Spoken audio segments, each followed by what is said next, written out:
2020 WRX Subaru with standard transmission. Let's go to reservation mode. Start the vehicle. Pull the handbrake one. Vehicle. Close the door. Engine shut down. Not the door closed.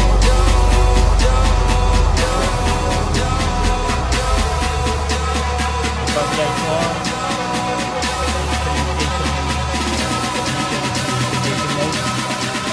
So let's try to start the vehicle using command start. Two-way remote start.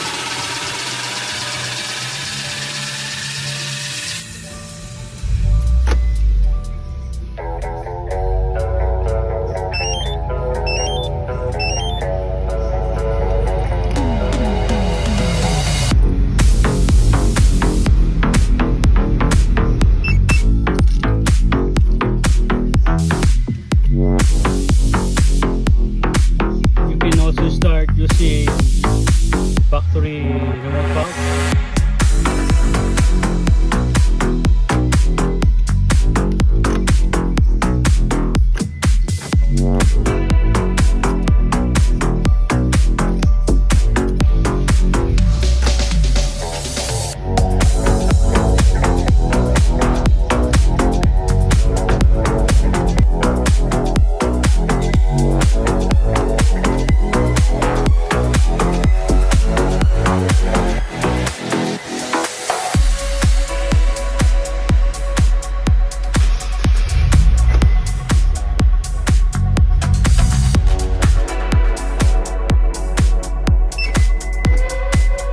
Two-way LED.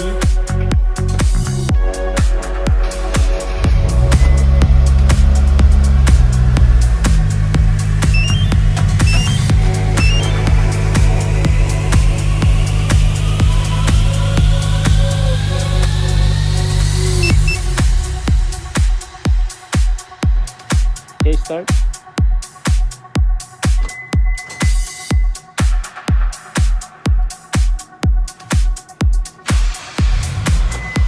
Okay.